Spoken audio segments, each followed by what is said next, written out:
नमस्कार मित्रांनो, आपल्या हिरा अकॅडमी या चॅनलमध्ये तुमचे मनपूर्वक स्वागत आहे. आपल्या या व्हिडिओमध्ये आपण बालमानसशास्त्र व अध्यापनशास्त्र CDP मधील अतिशय महत्त्वाचे प्रश्न पाहणार आहोत, जे की TET, CTET, TIIT आणि इतर शिक्षक भरतीसाठी अत्यंत उपयुक्त आहेत. या प्रश्नामधील दरवर्षी परीक्षेत थेट प्रश्न विचारले जातात. त्यामुळे व्हिडिओ शेवटपर्यंत नक्की पहा आणि प्रत्येक प्रश्नाचं उत्तर स्वतः देण्याचा प्रयत्न करा. आणि तुमचे किती उत्तर बरोबर आलेत हे नक्की मला कमेंट बॉक्समध्ये सांगायला विसरू नका. तर चला मित्रांनो, वेळ ना दवडता सुरुवात करूया आजच्या महत्त्वाच्या सरावाला. तत्पूर्वी चॅनलवर जर नवीन असाल ना तर नक्की चॅनलला सबस्क्राईब आणि व्हिडिओ आवडला तर नक्कीच लाईक करायला विसरू नका. तर चला मग सुरू करूया पहिल्या प्रश्नापासून. प्रश्न आहे बघा, हॉर्वर्ड आणि रॉथवे यांच्या मते शारीरिक विकासाचा वेग जन्मापासून डॅश डॅश वर्षापर्यंत खूप असतो. तर याचं करेक्ट उत्तर आहे मित्रांनो ऑप्शन नंबर 2 वर्ष. 2 वर्ष हा काय असतो तर वेग खूप जास्त असतो. ऑप्शन नंबर 2 हे करेक्ट उत्तर आहे. 2 नंबरचा प्रश्न, मूळ बौद्धिक कुवत सारखी असणाऱ्या 2 मुलांपैकी एक अत्यंत सामान्य वातावरणात व दुसरा समृद्ध वातावरणात वाढले तर बघा, मूळ बौद्धिक कुवत. तर याचं करेक्ट उत्तर आहे ऑप्शन नंबर 3, दुसऱ्याचा विकास पहिल्यापेक्षा चांगला व जास्त होईल. करेक्ट उत्तर आहे ऑप्शन नंबर 3. 3 नंबरचा प्रश्न बघा, पियाजेने व्यक्तीच्या बौद्धिक विकासाच्या दृष्टीने ठरवलेल्या टप्प्यामध्ये पुढीलपैकी कोणत्या टप्प्याचा समावेश होत नाही मित्रांनो. प्रश्न व्यवस्थित वाचा तरच प्रश्नाचं उत्तर तुम्हाला देता येईल. काही गडबड करू नका. परीक्षेमध्ये शांत डोक्याने प्रश्न वाचा, त्याचं उत्तर तुम्हाला तिथेच सापडेल. तर या ठिकाणी तुम्हाला नाही हे विचारलेलं आहे. तर याचं करेक्ट उत्तर आहे मित्रांनो ऑप्शन नंबर 2. ऑप्शन नंबर 2, अमूर्त क्रियाकाल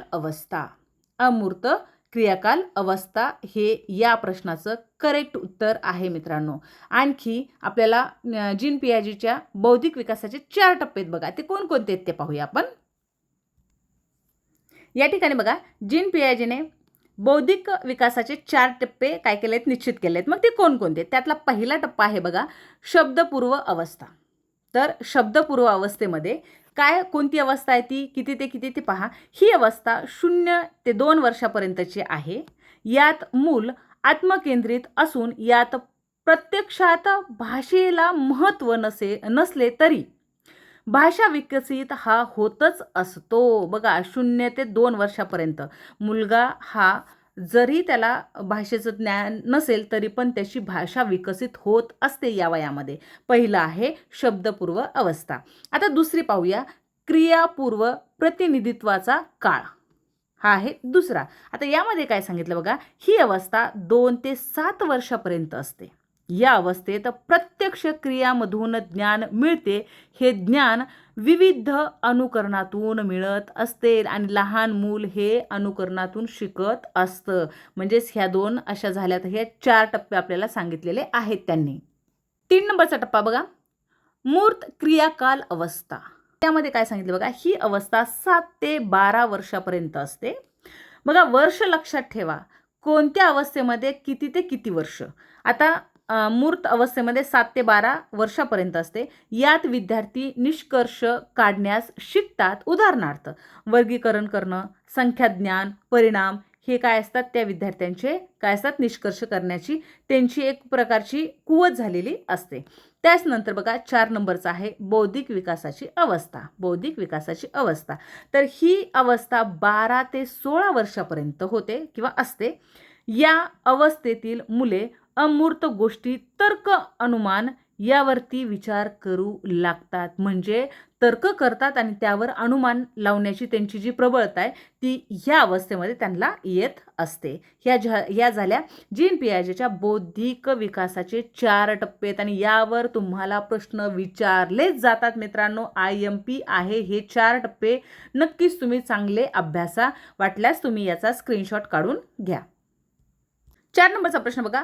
संकल्पना निर्मितीसाठी व अमूर्त विचार करण्यासाठी प्रथम मुलांना प्रत्यक्ष अनुभव दिले पाहिजे असे अग्रहित मत कुणी मांडले?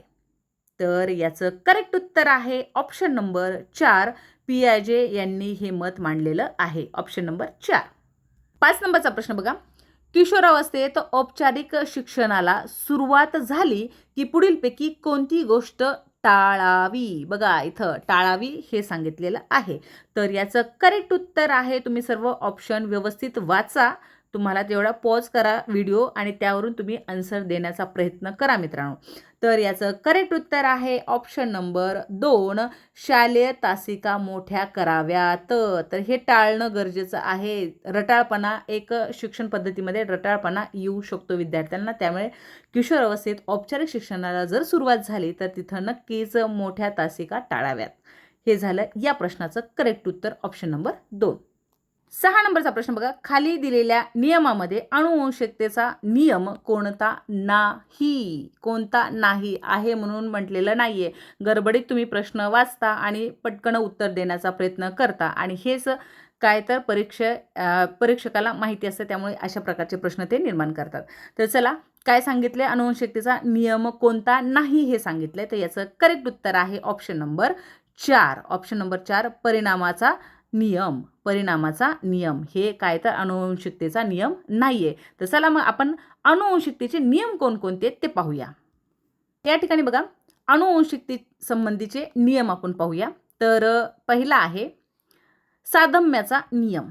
साधम्याचा नियम. आता यामध्ये बघा प्रत्येक प्राणी आपल्याला शोभेल असाच अनुवंश संक्रमित करत असतो. त्यामुळे प्राण्यांची पिल्ले एकसारखी पण इतर प्राण्यांपेक्षा भिन्न वेगवेगळी असते. बघा प्रत्येकाचं मूल म्हणजे मानवी असेल किंवा प्राणी असेल यामध्ये जो तो आपल्याच ह्याच्या संक्रमित करत असतो अनुवंशिकतेनुसार. ठीक आहे. तर दुसरा आहे वैविध्याचा नियम. वैविध्याचा नियम. प्रत्येक व्यक्ती इतर व्यक्तीपेक्षा वेगळी असते. वैविध्य. त्यानंतर आहे 3 नंबरचा परागतीचा नियम. परागतीचा नियम.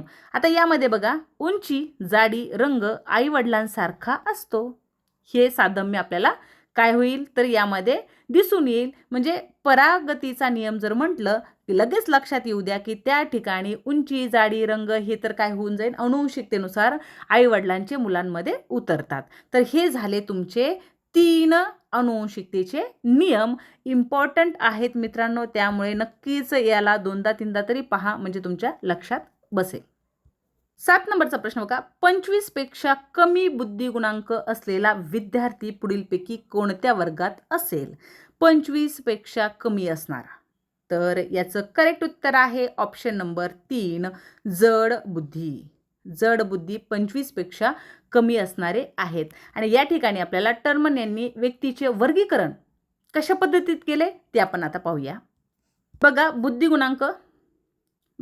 बुद्धिगुणांक आणि त्यांचं वर्गीकरण या ठिकाणी केलेलं आहे. कोणी केलेलं आहे तर टर्मन यांनी केलेलं आहे. ते कसं आहे हे खूप इम्पॉर्टंट चार्ट आहे मित्रांनो. हा चांगल्या पद्धतीत करा. तुम्हाला याच्यावर 100% एक तरी क्वेश्चन पाहायला मिळतो म्हणजे मिळतो. तर या ठिकाणी बघा 1 नंबरला बुद्धिगुणांक दिला 140 पेक्षा जास्त असणारे विद्यार्थी. तो कसा असतो तो अलौकिक असतो. कसा असतो अलौकिक असतो. त्यानंतर बघा 130 ते 139 130 ते 139 असामान्य असतो. कसा असतो असामान्य.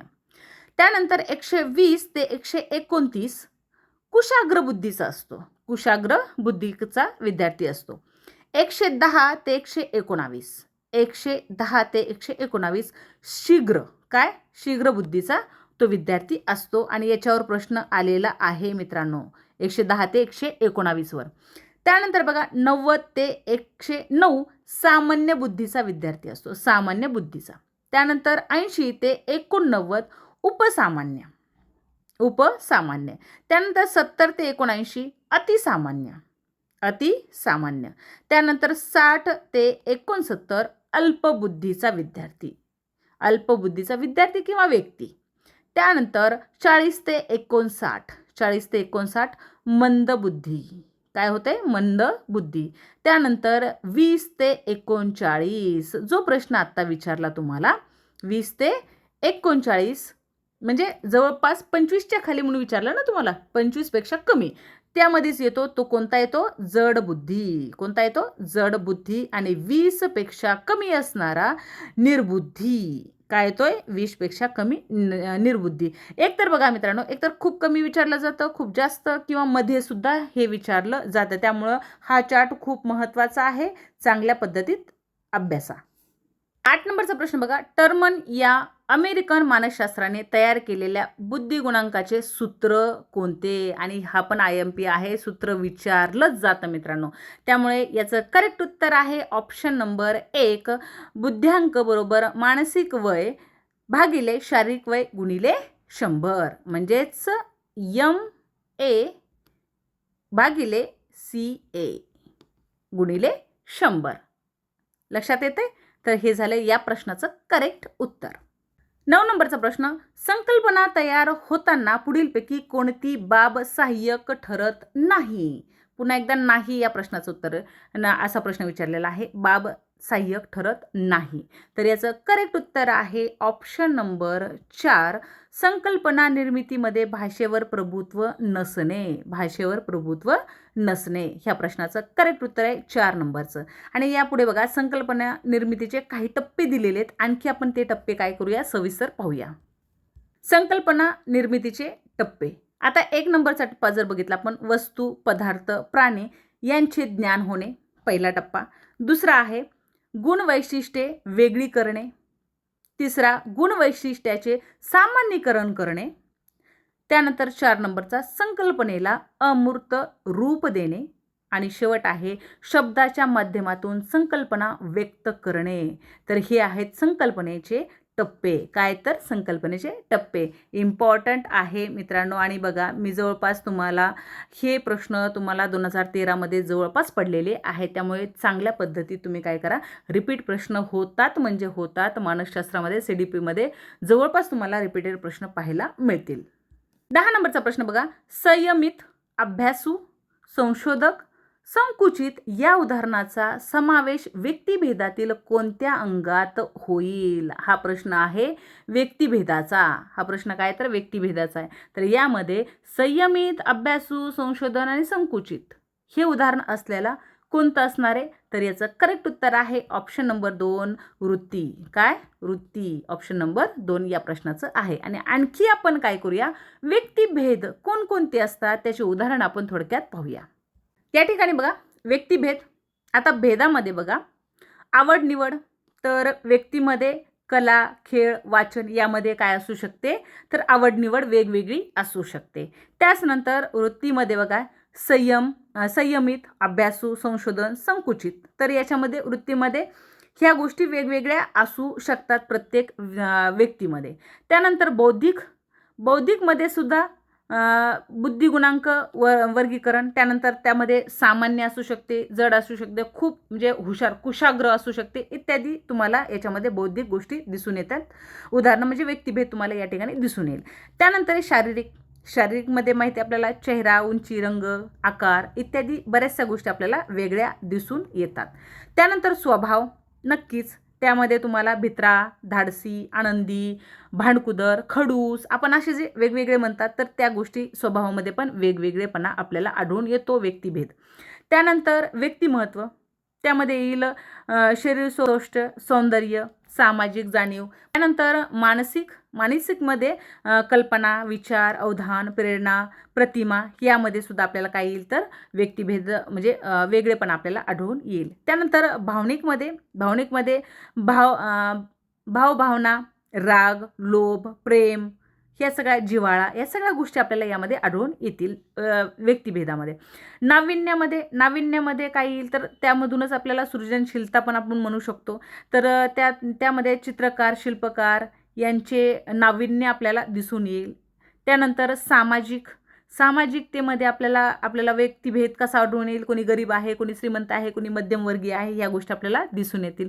आता आर्थिक, सामाजिकमध्ये पण आणि आर्थिकमध्ये पण गरीब, श्रीमंत ह्या सगळ्या गोष्टी आपल्याला यामध्ये पाहायला मिळतील. आणि शेवटचा आहे सांस्कृतिकमध्ये रूढी, परंपरा, चालीरीती वेगवेगळ्या गोष्टीमध्ये आपल्याला ह्या सगळ्या गोष्टी वेगवेगळ्या दिसून येतील. यामध्ये साधम्य आपल्याला दिसणार नाही. तर हे काही आपल्याला व्यक्तिभेद आपल्याला आढळून येतील. हा सुद्धा चार्ट खूप महत्त्वाचा आहे. याच्यावर सुद्धा आपल्याला प्रश्न पडतात म्हणजे पडतातच मित्रांनो. त्यामुळे हा पण चार्ट चांगल्या पद्धतीत अभ्यासून घ्या. आणि व्हिडिओ आवडतोय तर नक्कीच व्हिडिओला लाईक आणि चॅनलवर जर नवीन असाल तर चॅनलला सबस्क्राईब झालंच पाहिजे मित्रांनो. 11 नंबरचा प्रश्न बघा. क्रॉनबॅक व सपे यांच्या मतानुसार ज्या मूल्यमापनात कृतीचा निर्देश केलेला असतो त्यास डॅश डॅश मूल्यमापन असे म्हणतात. तर ह्या कोणी क्रॉनबॅक व सपे यांच्या मते. तर याचं करेक्ट उत्तर आहे मित्रांनो ऑप्शन नंबर 2 निर्णय प्रेक्षी. निर्णय प्रेक्षी ऑप्शन नंबर 2. 12 नंबरचा प्रश्न बघा. सातत्यपूर्ण संक्रमण मूल्यमापन म्हणजे काय? तर यामध्ये तुम्हाला 3 ऑप्शन दिलेले आहेत. यातून आपल्याला सातत्यपूर्ण मूल्यमापन कोणतं होतंय म्हणजे काय ते आपल्याला यामध्ये सांगायचं आहे. आता जर आपण पहिला जर बघितला तर बघा, विद्यार्थ्यांच्या बौद्धिक प्रगतीचे सातत्याने मूल्यमापन करणे बरोबर आहे. विद्यार्थ्यांच्या भावनिक प्रगतीचे सातत्याने मूल्यमापन करणे हे पण बरोबर आहे. विद्यार्थ्यांच्या क्रियात्मक प्रगतीचे सातत्याने मूल्यमापन करणे हे पण बरोबर आहे. म्हणजे आपलं तिन्हीही बरोबर आहे. अ ब क. तर आपल्याला ऑप्शन क्रमांक दिसतोय 4 नंबरचा. तर अ ब क तिन्हीही बरोबर आहेत. आता यामध्ये आपण आणखी काही म्हणजे जे सर्वंकष मूल्यमापन आहे तर ते आणखी काही बघूया. हेच येतं कोणकोणते बौद्धिक, भावनिक आणि क्रियात्मक, पण त्या कशा स्वरूपात आहे ते पाहूया. यामध्ये बघा, सर्वंकष मूल्यमापन. सर्वंकष मूल्यमापन तर कुणी संकल्पना मांडली ही? तर डॉक्टर बेंजामिन ब्लूम यांनी सर्वंकष मूल्यमापनाची 3 क्षेत्रातील किंवा त्रिविध अंगांनी कल्पना मांडलेली आहे. तर कोणी मांडली ही सर्वंकष मूल्यमापनाची? तर डॉक्टर बेंजामिन ब्लूम यांनी. आता कोणकोणती आहे जे आपण आता प्रश्नामध्ये पाहिलेलं आहे. तर पहिलं आहे बघा बोधात्मक क्षेत्र. तर त्यांचा जो कल्पना आणि कशा पद्धतीत स्तर ठरला जातो? ज्ञान, आकलन, उपयोजन आणि कौशल्य. कशामध्ये? बोधात्मक क्षेत्र. 2 नंबरचं आहे क्रियात्मक क्षेत्र. अनुकरण, क्रियाकौशल्य, अचूकता, संधिकरण आणि स्वाभाविककरण हे आहे क्रियात्मक क्षेत्रामध्ये. 3 नंबरचं आहे भावनिक क्षेत्र. त्यामध्ये अवधान, अगोदरे, प्रतिसाद, त्यानंतर मूल्य निर्णय आणि संघटन आणि नंतर शेवटी आहे मूल्य समूह. हे आहे भावनिक क्षेत्रामध्ये. तर यावर सुद्धा प्रश्न विचारले गेलेले आहेत मित्रांनो. त्यामुळे चांगल्या पद्धतीत अभ्यासा. रिपीटेड आहे. तर हे झाले आपले सर्वंकष मूल्यमापनाचे 3 क्षेत्र. 13 नंबरचा प्रश्न बघा. 1959 साली गिलफर्ड यांनी मांडलेल्या बुद्धिमत्तेविषयी उपपत्तीमध्ये एकूण डॅश डॅश घटक मांडले.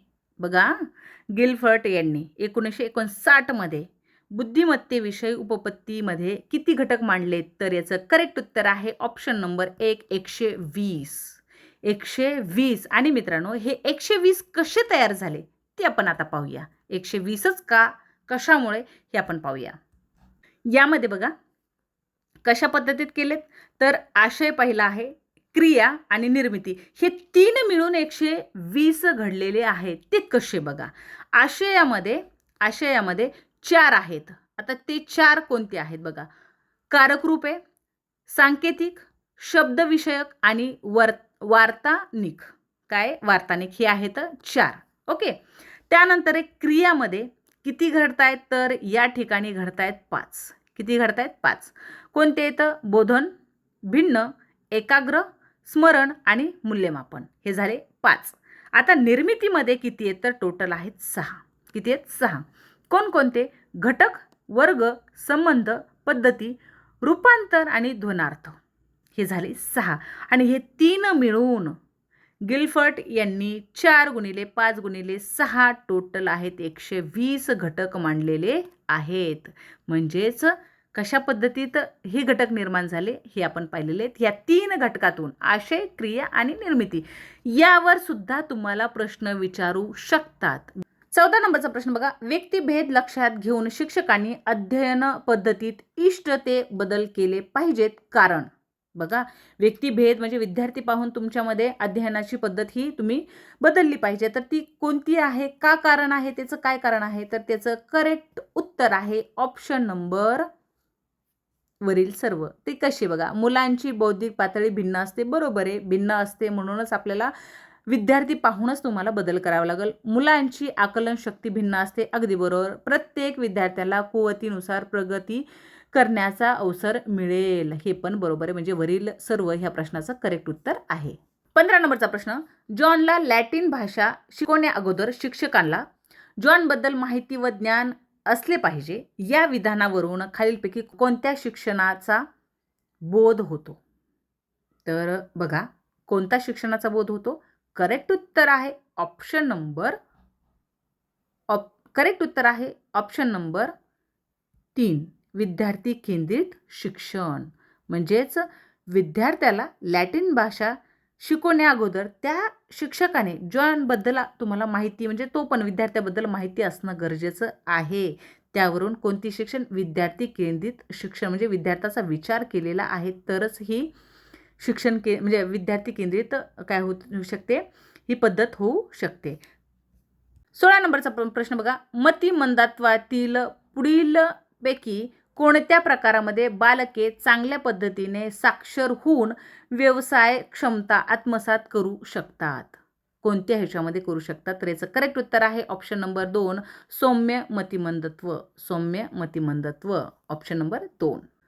17 नंबरचा प्रश्न, मेंदूला पक्षघात होण्याचे पुढीलपैकी कोणते कारण नाही असं विचारलंय. कारण नाही पक्षघात होण्याचे.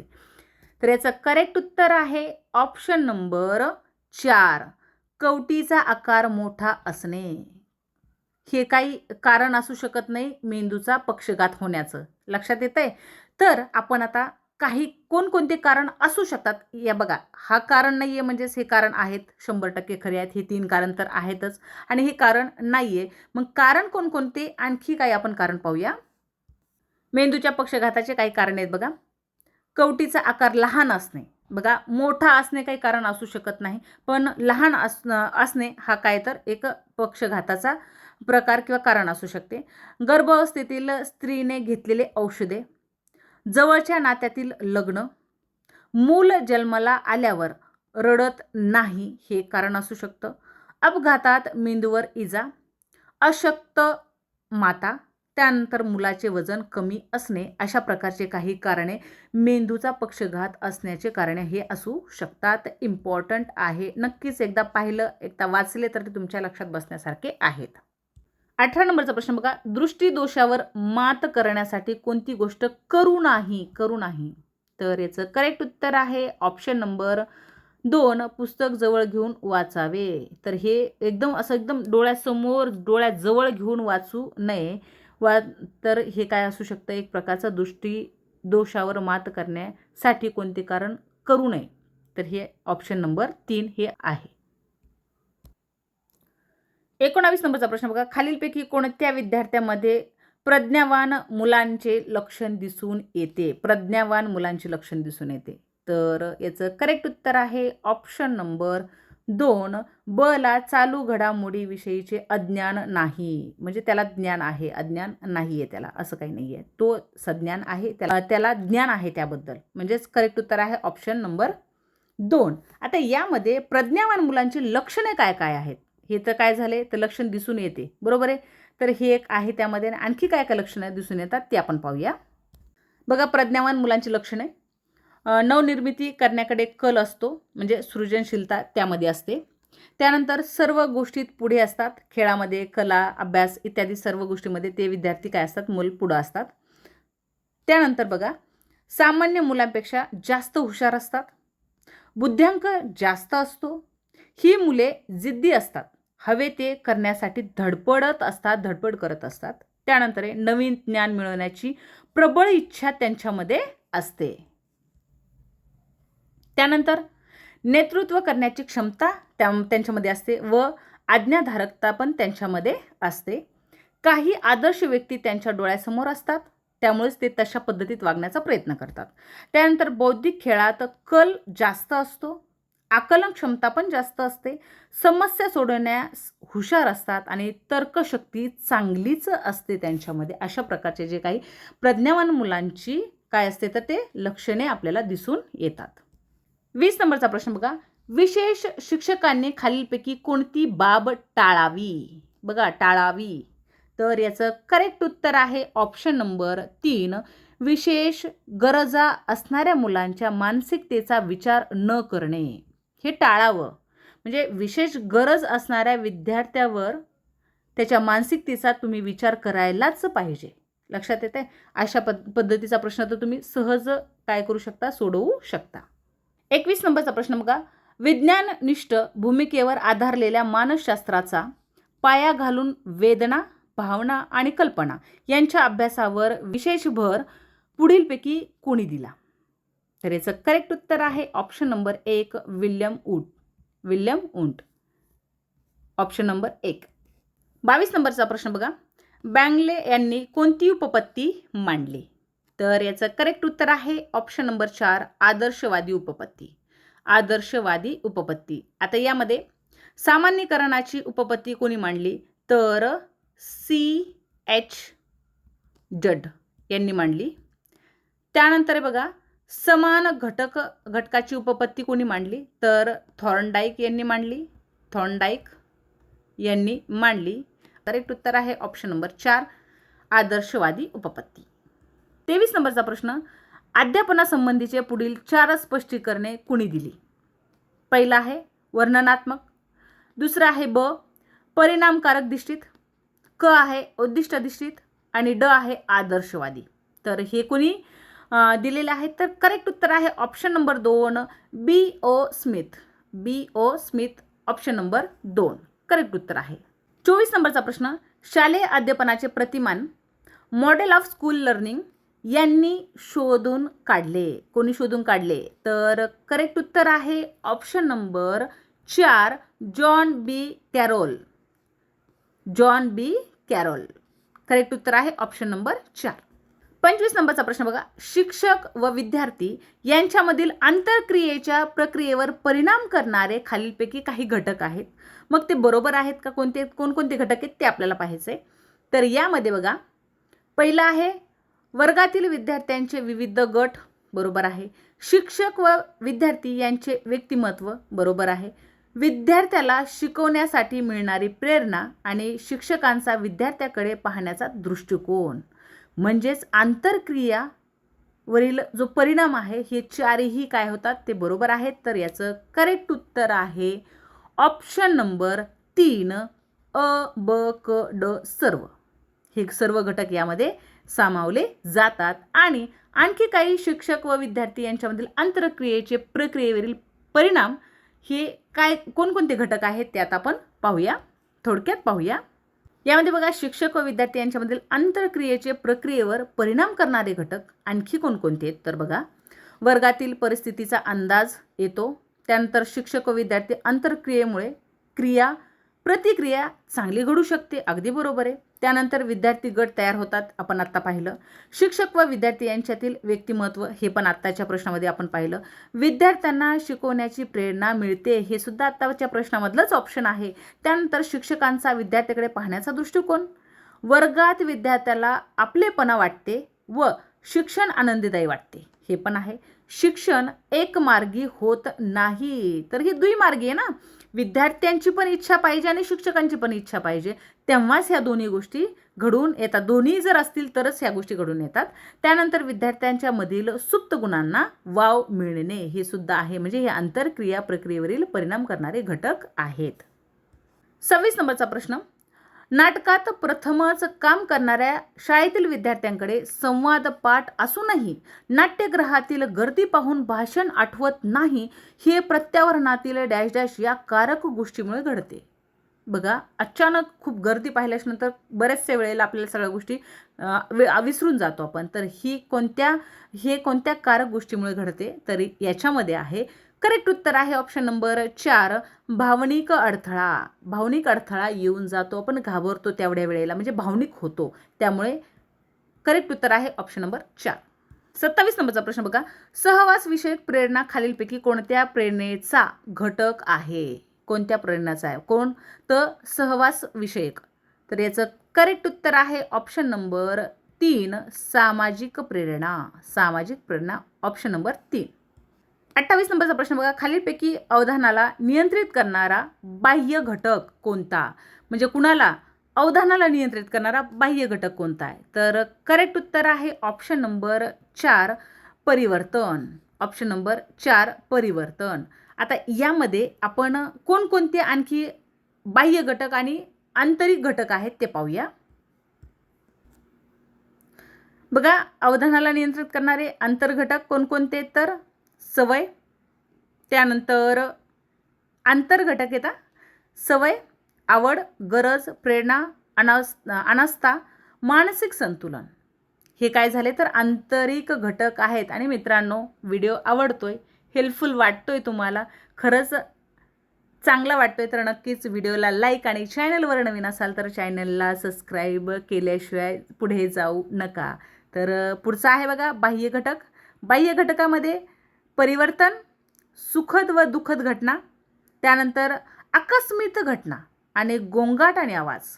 हे काय तर हे बाह्य घटक आहेत. 29 नंबरचा प्रश्न बघा. अध्यापन प्रक्रियेत पुढीलपैकी कोणत्या गोष्टीचा समावेश होतो? तर पाहूया आपण. चला, कोणकोणत्या गोष्टींचा समावेश होतो. पहिला आहे नवीन ज्ञान देणे. बरोबर आहे, अध्ययनामध्ये याचा समावेश होतोच. कौशल्य विकसित करणे, हे पण आहे, बरोबर आहे. विचारांना चालना देणे, अगदी बरोबर. भाव विकास घडविणे, तर हे पण अगदी बरोबर आहे. म्हणजेच 4ही ऑप्शन बरोबर आहेत. तर 4 ऑप्शन कुठं बरोबर दिसत आहेत तुम्हाला? तर ऑप्शन नंबर 2 हे काय तर या प्रश्नाचं करेक्ट उत्तर आहे. अ, ब, क सर्व बरोबर आहेत. Option number 2. आता यामध्ये अध्यापन प्रक्रियेमध्ये आणखी कोणकोणत्या गोष्टीचा समावेश होतो ते आपण पाहूया. हे तर आहेत 4, पण आणखी कोणकोणत्या आहेत ते पाहूया थोडक्यात. तर बघा, कोणकोणत्या गोष्टीचा समावेश होतो आणखी? तर नवीन ज्ञान देणे, बरोबर आहे. कौशल्य विकसित करणे, हे पण अगदी बरोबर आहे. विचारांना चालना देणे, बरोबर आहे. भाव विकसित घडविणे, भाव विकास घडवणे, त्यानंतर प्रेरणा निर्माण करणे, योग्य मार्गदर्शन करणे, नेतृत्व गुण विकसित करणे आणि न्यूनगंड कमी करणे, अगदी बरोबर. आनंदीदायी शिक्षण देणे. तर हे सर्व काय तर अध्ययन प्रक्रियेतील आणखी म्हणजे काही घटक आहेत त्यांचा समावेश यामध्ये होतो. इम्पॉर्टंट आहे मित्रांनो. काय तर यावर 100% तुम्हाला प्रश्न विचारला जातो. 30 नंबरचा प्रश्न बघा. उद्दिष्टाची स्पष्टीकरणे लिहिताना घ्यावयाच्या दक्षतेपैकी खालीलपैकी कोणती बाब चुकीची आहे? चुकीची आहे असं सांगितलेलं आहे. तर करेक्ट उत्तर आहे याचं ऑप्शन नंबर 3 अनेक अपेक्षित बदल एकाच वाक्यात लिहावीत. अनेक अपेक्षित बदल एकाच वाक्यात लिहावी. तर हे काय तर या प्रश्नाचं करेक्ट उत्तर आहे, पण याचं ही चुकीची बाब आहे. तर ऑप्शन नंबर 3 या प्रश्नाचं उत्तर आहे. तर यामध्ये आपण आणखी काही म्हणजे उद्दिष्टांची स्पष्टीकरणांची कोणकोणती आणखी काळजी घ्यायला पाहिजे ते आपण थोडक्यात पाहूया.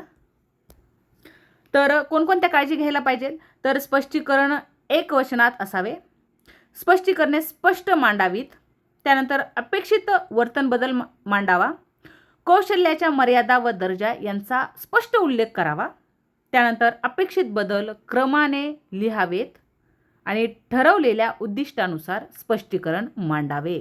तर ह्या काही आणखी दक्षता घेण्याचे काही तर पॉईंट्स आहेत. मित्रांनो, आजच्या बालमानसशास्त्र व अध्यापनशास्त्रमधील महत्त्वाचे प्रश्न तुम्हाला कसे वाटले हे कमेंट बॉक्समध्ये नक्की सांगा. आणि अशाच प्रकारे TET, CTET, TIT आणि स्पर्धा परीक्षांच्या दर्जेदार व्हिडिओसाठी चॅनलला सबस्क्राईब करा आणि बेल आयकॉन दाबायला विसरू नका. व्हिडिओ आवडला असेल तर नक्कीच लाईक करा, शेअर करा आणि आपल्या मित्रांपर्यंत पोहोचवायला विसरू नका. मी आहे हिरा मॅडम. भेटूया पुढील आणखी एका महत्त्वाच्या व्हिडिओमध्ये. धन्यवाद. जय हिंद.